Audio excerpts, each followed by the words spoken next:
did interviews, even if they weren't great. It would have been better than, because now everyone's watching, and now we see she's defective. She's a defective person. And we don't need another defective person as President of the United States. We just had that.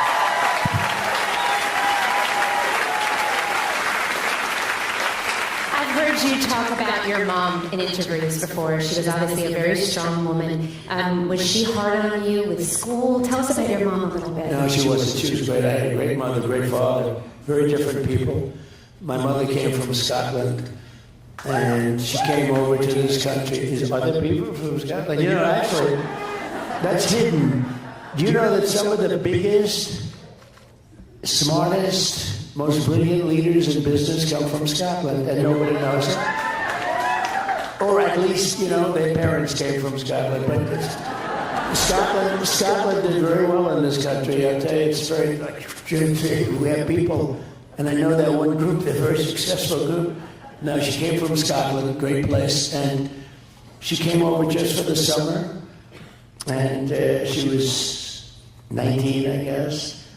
And she met my father, and they had a very long marriage. I said, I'll never top you on that, Pop. You know, you always want to be a little bit better than your father if you can, a little more. And my father loved that. You know, some fathers don't like it.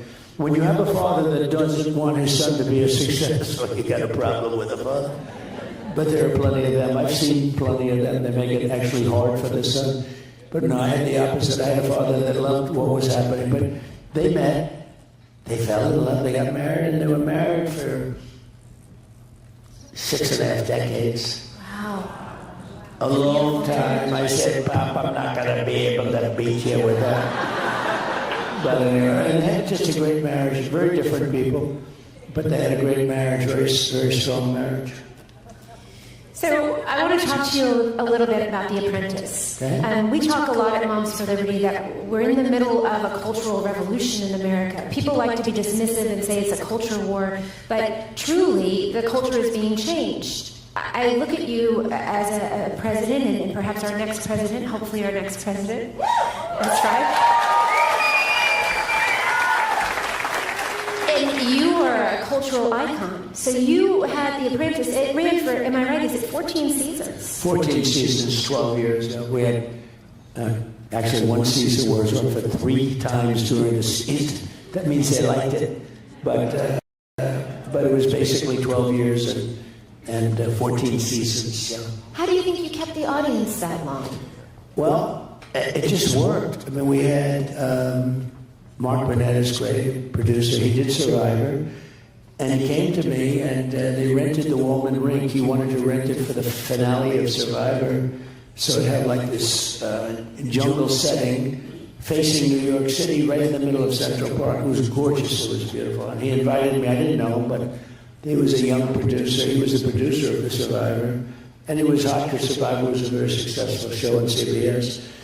And I went there and said, wow, this is great. I rented him the rink, so I went to see it also, but he invited me. I went there, watched the show. And he said, I really invited you because I have a concept of a show. And it's sort of Survivor with the asphalt jungle aspect of it, right? The Apprentice. And he told me, and I said, wow, that's interesting. He said, I'll only use you. There's nobody else I want to do it. If you don't do it, I'm not going to do it. So I thought about it. And I had an agent from a very big agency, and he said, don't do it, you don't do it. There's never been a business show in history that's been successful.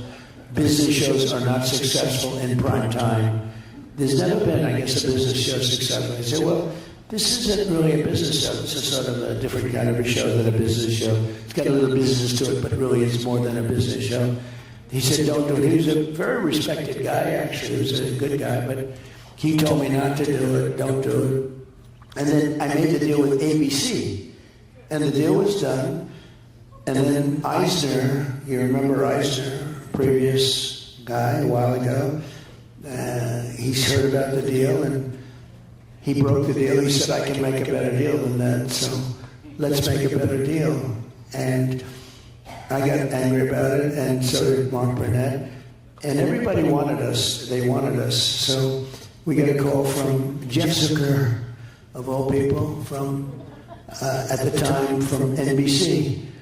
Then he was heading up NBC. They were having a real drought. They hadn't had a top 10 show in a long time, and they were not doing well. And I'll never forget, we walked into his office. He took the key out of the door and threw it under the chair in Rockefeller Center. He locked the door. He said, "You're locked in. We're not going to leave the room until we have a deal." So we made a deal, and ABC was not happy about it. Actually, the man from ABC that made the deal with us, top person, I think like the president, he quit over this, and he quit. He said, "We made a deal with these people," and he was second guessed by Eisner, and he actually quit, and there was a lot of anger about it, but we made a deal with NBC instead of ABC. We did have the original deal with ABC. Anyway, it goes on television, and the first week it was like at number 10, which is very, very hard. And by the way, the agent told me, "You've got to break the deal. You're going to be embarrassed because you're going to have a total failure, and you're going to be embarrassed." So it goes on, it opens at 10, which is amazing. And NBC was happy because now they have a top 10 show. And then it went through various things like number 8, number 7, it got progressively better. And it finished up as the number 1 show on television. I'm sitting there, can you believe this? I mean, you remember, it was just... I watched The Apprentice. We love this show, yeah. The finale actually had of that season at 42.5 million. It was second to the Super Bowl. It was always the Academy Awards, and we beat the Academy Awards. Since then, the Academy Awards has gone to hell. It's incredible. You know why? Because all they do is, political stuff. They destroyed it. But, so it finished up, and number 1, and I'll never forget, and I enjoyed it. I said, I had the number 1 show, and I didn't even have an agent. And so I get a call from the agent. I'll never forget, 6 o'clock in the morning, he called me. He says, "I want to congratulate you. Show's number 1. I said, "Yeah, it is. Thanks a lot. I appreciate it." He said, "Could I come over and see you?" I said, "Why?" He said, "So we could work out a fee." I said, "You told me not to do it. There's no way I'm paying you a commission. You told me they wanted to get a commission." I said, "There's no way." I said, "If it was up to you, I would have never done it. I got the number 1 show. You said I couldn't make it." So there's a little things, but it was successful for years. It just did well. And then around the 13th, actually the 12th season, they put me into a poll with a real stiff named Mitt Romney, total stiff. This guy's bad news. He's worse than a rhino. And he was running, and they just put me into a poll. I think it was NBC, and I was watching Meet the Press, actually, and with Sleepy Eyes Chuck Todd. Did you ever hear of him? He's a sleepy guy, isn't he? Sleepy Eyes, another beauty. So they put me into a poll, and in the poll, I go to number 1. I'm rated number 1. Romney's a distant second or third. And I was in various polls, and I kept saying, I'm always like rated number 1. And I wanted to get out, but I couldn't get out of the contract because I had an apprentice. Plus, I had 2 buildings that I was finishing. I wanted to get them finished. Not good when you don't finish them. Rely on somebody else you don't want to do. But I said, maybe if I have a chance, I'll do it the next time. And I did it the next time I ran. And we had 17 people. It was a rather violent series of debates, if you remember, right? Rosie O'Donnell, only Rosie O'Donnell. That was a tough one. Only Rosie O'Donnell. You've said this and that. I won't use the terms. You've called women this and that and that. And a lot of it was show business related. I said, only Rosie O'Donnell. And the place went crazy. And the second question I got was Brett Baer. He said, this was a Fox one. And he said, please raise your hand if you will not support the winner of the group of 17 people, whoever wins the nomination. So I raised my hand. I was the only one. I said, I can't say for sure I'm going to support. I don't like certain other people. I don't know them. A couple of them I do. You remember that? Those were my first 2 questions. Only Rosie O'Donnell, and I raised my hand. And I said that, I was honest, and the place went crazy. So actually, they were two of the more interesting. They were the first two questions I had. I went through a lot of debates. I went through like 14, 15 debates then. Then we had the debate with crooked Hillary Clinton. Remember that one? Oh, That was pretty good. Who doesn't remember that debate? That was a pretty good one. Crooked Hillary, she was a crooked one. And we had, what? So politics has been very interesting. It never stops, right? Then we had the debate last time with Sleepy Joe Biden. How did he do? He was sharp as a tack. I would just like to say, I thought you handled yourself so beautifully in that interview. I have to be honest.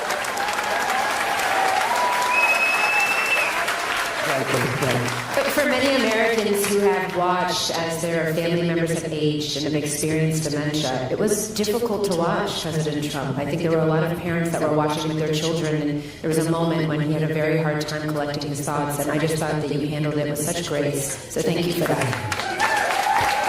Well, I was a little surprised, and I was surprised by a lot of things. So I came on the stage and I looked, and I looked at him just for a brief moment because I really didn't look at him. I didn't want to look at him. I was angry at him because I think he's done a horrible job for the country. I think he's been the worst president we've ever had, and that includes the worst vice president. She's been rated the worst vice president, and don't forget, she was last in terms of getting the job. She competed for his job, and I think they had 22 people or something, and she was the first one to quit. She bombed. And she quit, and then all of a sudden she's now running. And from my standpoint, I spent $100 million fighting Joe Biden. And even during the convention, we're only talking about Biden. And then we're not fighting him anymore, we're fighting somebody else. He got 14 million votes. I'm not saying he should have gone on, but I think it seems unfair because a lot of people did a lot better than him. Like you had a person that came in second and third and fourth, and Bernie Sanders actually essentially came in second place, I guess, right? And so you'd say, why aren't you doing a democratic process? So, I'll give them some of their stuff. They are a threat to democracy. They say they are a threat to democracy. She was the nastiest person to him. Remember, she called him a racist. The bus, you remember the story of the bus, fake story probably. Well, she also said, I worked at McDonald's. Turned out she didn't work at McDonald's. Did anybody see that? After an exhaustive study that took about 20 minutes, they found out she never worked there. So, there's a lot of fake stuff going on. But we don't need that for a president. And our country can't stand it. We are really in trouble. We're a failing nation. Whether you like it or not, and I'm sure you don't like it, but we are a very sick nation. We're a failing nation. And on top of it, we have millions of people in here that we can't have them. If they were great, but you're not going to have people where they're emptying the doors to jails and emptying the doors to mental institutions where seriously sick people are coming into our country, and no country can stand this. There's no country can stand it. So I was not happy with it because, I only did it because I went out the country. I didn't need this. I had a very nice life. Some of you know, I see some of you in here, you've known me for a long time, long before politics. I had a nice life. But even running again, if I thought he was good and I thought he was doing a good job, I would have been happy. But he's doing a horrible job. And he's been absent for a long time. If you go back 25 years, he wasn't the brightest bulb in the ceiling, I can tell you that. And he was not doing a job. And I've told this, and I mean it, I would have been happy if he were a great president. And I wouldn't have run. I also wouldn't have run if I didn't think I won the election. I think we won that election by so much. If I thought I lost that election, I absolutely wouldn't. I wouldn't have run because I would have lost the election. But I think we did phenomenally. Honestly, we had millions of more votes than we did in the first election. We did great in the first one. We won. And I was told we got 63 million votes in the first election. I was told that we get 63 million votes, same number. There's no way we can be defeated. I got 10 or 12 million votes more than anybody had ever got. We got the most votes of anybody, of any sitting president in history. And he beat us by a whisker. And it was a terrible thing. They used COVID to cheat. And it was a terrible thing. And then I watched, and I thought it was very, very sad because of, the election it brought great division to the country. But I watched, and I saw how bad things were. And I saw the border, the open border, and everything. I found out about the open border when we built hundreds of miles, and then we had a little bit more that I was going to add because there were certain areas that you needed it.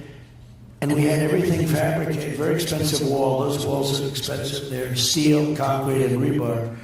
And they have a lot of wiring in them for all sorts of security equipment. But it's very expensive stuff. It's exactly what Border Patrol wanted. They have anti-climb bars and everything on them. So we did them. It could have been erected in 3 weeks. And they kept saying, we're not going to do it. And then I realized they weren't going to do it. And they sold a bunch of that wall for 5 cents on the dollar. So, that's when I realized they actually want open borders. Because you say to yourself, who would want open borders? Who would want men playing in women's sports? I mean, just think of this stuff. No, but who would want that? And all the things. Kamala Harris, apparently. Yeah. No, she wants it. You talk about like cars. I'm a big fan of Elon. Elon gave me tremendous endorsement. Good, isn't it? You have to send a rocket up to get those people out of there. It's crazy. It's crazy. I said, when are you sending a rocket up? Well, Elon is a very different kind of a guy. As he thinks, he talks. Whereas a lot of people, they want the words to be perfect and all. And they think less and talk more. With Elon, it's like, well, I'm doing a new stainless steel hub that can get us around the engines much quicker because there's a problem with the type of engine going into space nowadays. And I'm hearing it. But in the end, I think we can have a good hookup because of the new foils that are coming up. And I'm hearing everything that's going through his mind. But he's a super genius guy. Oh, I loved that conversation that you had on Twitter. I listened to the whole thing. I thought that was absolutely fantastic. I think we're going to do another one, too. They had a number, like I heard 750 million. They had a number that was so crazy and large. And we had a good time. We talked for 2.5 hours. And, it was the number one ever. There's never been anything like it in terms of people listening or watching or whatever. But he's a great guy. But I said to him, the one thing is that, and I'm a huge fan of his electric car. I think it's incredible, this car. I think what he does. And I'm a big fan of electric, but they don't go far. And they are expensive. And China does have the material. We have gasoline, more gasoline than anybody else has. I call it liquid gold. We have liquid gold. But, and electric absolutely has a place. You have electric, but you have to have gasoline-powered cars and hybrid-powered cars, and maybe hydrogen is going to be next, who knows? But, the things that they're proposing. It's interesting. I mentioned men playing in women's sports. So, the Olympics, we watched the Olympics, right? And did you see the boxing situation? Yes, sir, we did. So you had this beautiful champion Italian female boxer, and she was supposed to be very good against women. And I was watching it for some reason. I find it very interesting. And she was fighting a person that transitioned. And I wouldn't want to fight this person, but transitioned. and met certain qualifications. So, can you talk about that for a second? Yeah. Because Elon, you're talking about Elon Musk. Elon Musk recently did an interview with Jordan Peterson, and he talked about the fact that one of his children has decided that they're transgender. He talked about the woke mind virus. When you look at Tim Walz, who is now Kamala Harris's running partner, he has made his state a sanctuary city, sir, which means that a sanctuary state, for children, that they can go there and have gender surgeries paid for by the government. And so I just ask you, there's been an explosion in the number of children who identify as transgender, and children are being taught that they were born in the wrong body. It's an incredibly abusive message to send. So let's talk a little bit about some of the things that you might be able to do as president. Well, you can do everything. President has such power. He has such power. For instance, you can close the border. You don't need a bill. They keep saying, well, just give us a bill. It's just they had the worst bill I've ever seen. It was a disaster.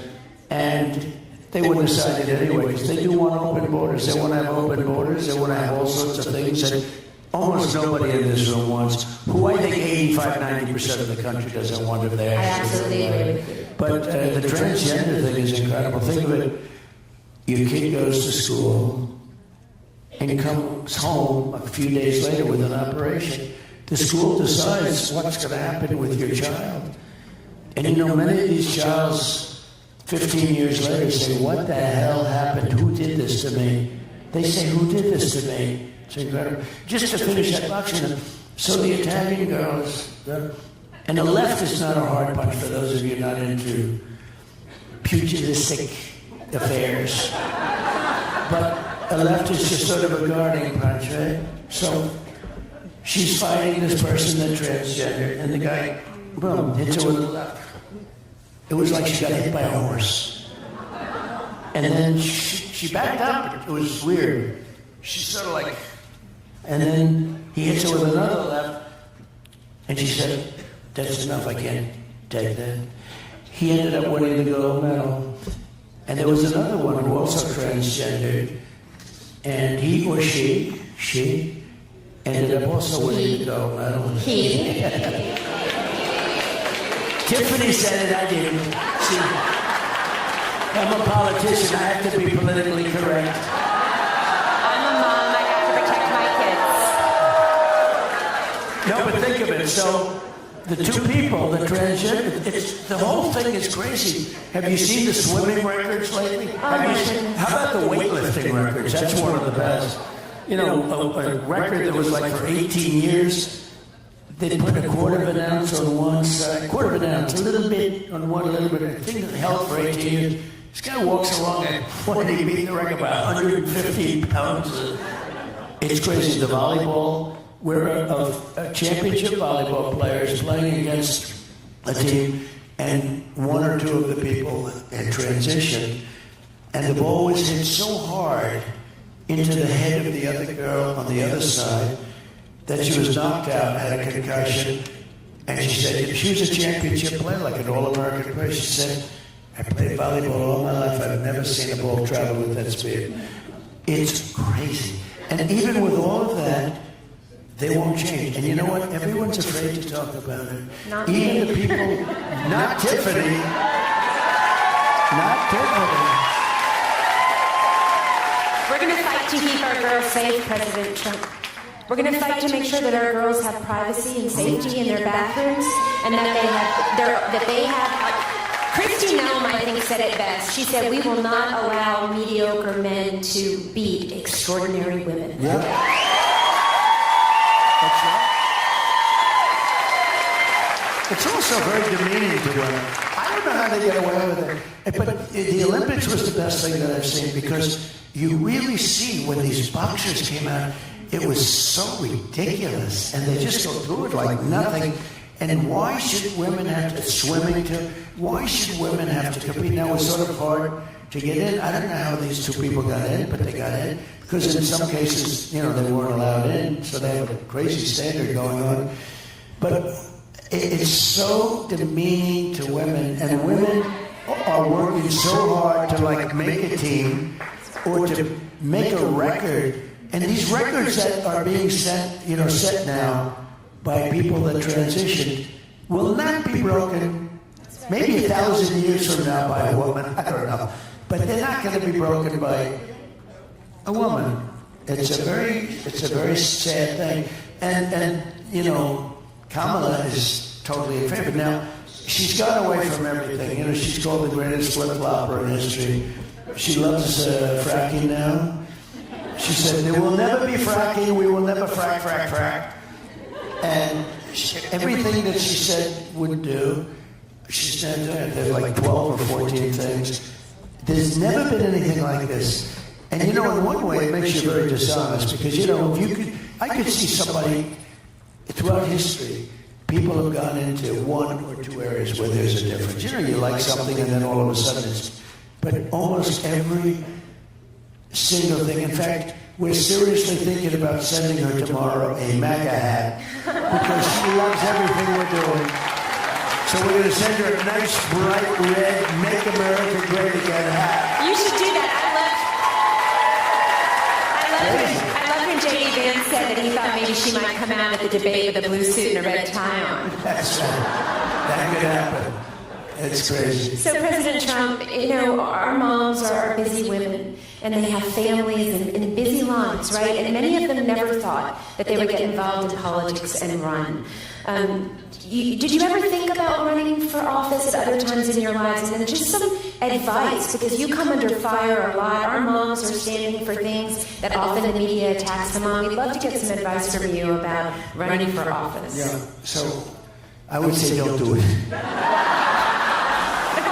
Run for office. We want you to run for office. I do say this, though. It is nastier to run as a Republican. Now, I'm the ultimate, you know, I mean, they suffer from a thing called TDS. Do you know what that is? TDS, it's a horrible, horrible terminal disease. It destroys the mind. It destroys the mind before the body, but the body eventually goes. TDS is Trump derangement syndrome. They have it at levels. They can't even stand their life. They can't stand anything.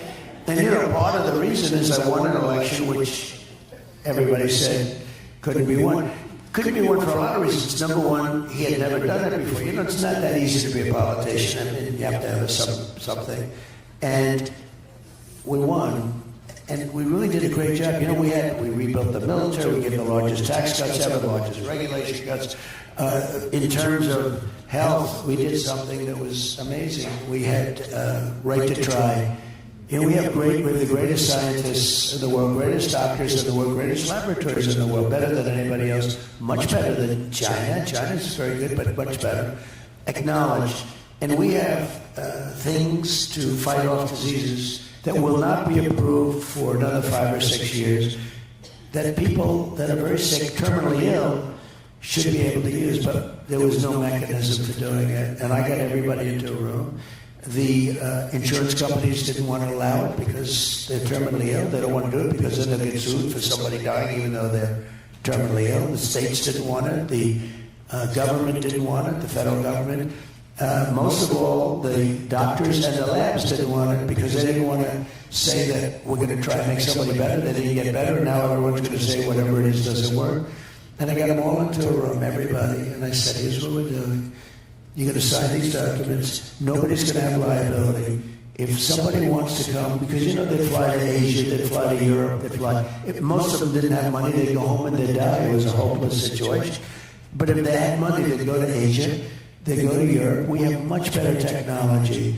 And what happened is I got everybody in a room. I said, listen, there's not going to be any liability. People are going to sign a document that they're not going to sue the country, they're not going to sue the state, they're not going to sue the doctors or the medical platforms, they're not going to sue anybody. They just want the drug.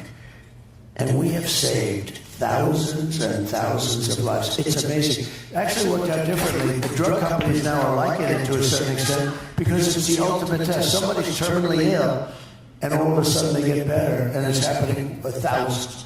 And I got that done. They've been trying for 60 years to get it done, and we got it done. They don't have to fly away. And it's really had the reverse. people were finding cures to things. And when a terminally ill person, a person that's almost ready to die, goes in and starts taking something, and now all of a sudden that person gets better. It's an amazing thing, and we save thousands of lives. So we've done a lot of. We'll talk about parental rights if we could for a little bit. We're a parental rights organization. And we saw Terry McAuliffe lose his bid for governor in Virginia. Remember that? Yeah. I actually do remember. And he said famously that he didn't think that parents should be making decisions about what their children were learning in school. And we believe that every parent has a fundamental right to direct the upbringing of their children, right? And that includes their education. So what do you plan to do at the federal level to help us to protect parental rights and education freedom like school choice? Okay, so I like to say that we're the party of common sense. I mean, we're conservative and all of that. Walls are common sense, right? All of the things we're talking about, no men and women's sports, no gender operation. I mean, there's these operations, it's crazy. You know, I don't know if you know, Europe has gone totally away from it now. Yes, we're way behind them. They don't do it anymore. And this is just horrible. But who could even believe this is happening? So think of it. You have these parents that end up in fistfights at school meetings, and the parents mean well. They end up getting arrested, put in prison. I've seen things, especially Loudoun County, right? Loudoun County, it's a hotbed. Anybody from Loudoun County? You know, I have the property. I have the big, great golf course there, right on the. I offered. You had the head of one of your groups that was very impressive to me, and I said, anytime you want to use my land along the Potomac River, right under the American flag. I mean, I have sort of an unlimited capacity there. It's a lot of acres, and it's miles along the Potomac. It's truly beautiful, but you know, I'm for parental rights all the way. I don't even understand the concept of not being. Thank you. And no, but when you see some of the things, it doesn't. That's another. You know, like why would somebody want to have an open wall? When you see some of the things that they want people to do in these school boards, and they become like dictatorships, and the parents are screaming for the life of their child, a lot having to do with transgender, a lot having to do with a lot of other things. You got to give the parents truly love the kids. Okay? Some of these people on the boards, I think they don't like the kids very much, what they're doing. So you have to give the rights back to the parents. And I can't imagine it. Well, okay, this administration has been the opposite. This administration, it's like the FBI goes after the people. They're like it's some kind of an insurrection. It's crazy. They called us domestic terrorists, President Trump, for speaking out at school board meetings today. Well, we'll change that on the first day, I promise you.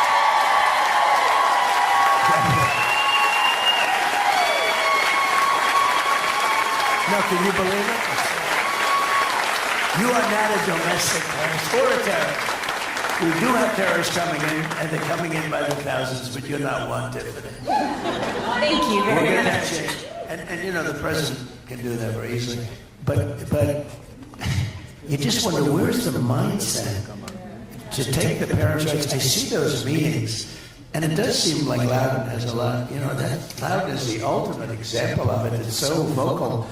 But tell the people in Loudoun County, if you would like to be on the Potomac River, beautiful, having a picnic and talking about taking your rights back, where you're allowed to say, could my son study a little bit of arithmetic instead of something else? Could we teach the kids to read? That's correct. That's right. Yeah, let's teach them how to read, please.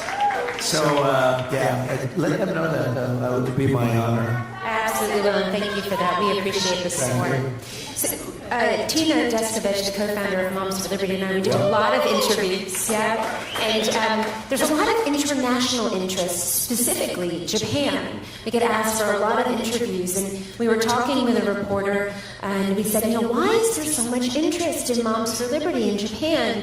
And he said, we are watching America's light dim. And we're very concerned, and we want to know what you're doing about it, and you guys are doing something. And so I feel like America is slipping back from the freedom and liberty and the beacon of light that we've been. So how will you take us forward? We're a nation in decline. We are. And it's because of the people that we have leading our nation. We are a nation. You know, I say this, and I said it a little bit in 2016, and I meant it. We had a bad border, but it was like unbelievably good compared to what we have now. I mean, we had a bad border, but it was a regular bad border. This is a border the likes of which there's never been anything like it. This is a horrible. You know, many people are killed coming up in the caravans. It's rough stuff. You go through snake country. You go through. It's just these. What happens? And by the way, remember I said rape when I first came. Well, rape is massive percentages of women are being raped and just beat to hell coming up in the caravans. It's, I mean, I say this, look, this is a very sophisticated audience. Mothers give their girls big bottles of birth control pills because they know bad things are happening to their daughters coming up. And you know, we're allowing it to happen. We're telling them, come up, we're going to give you education, we're going to give you this. We're getting them to come up. If you say the border is closed, and it is closed, people aren't going to even come up. Those journeys up, when you talk about death, many people are dying, especially women.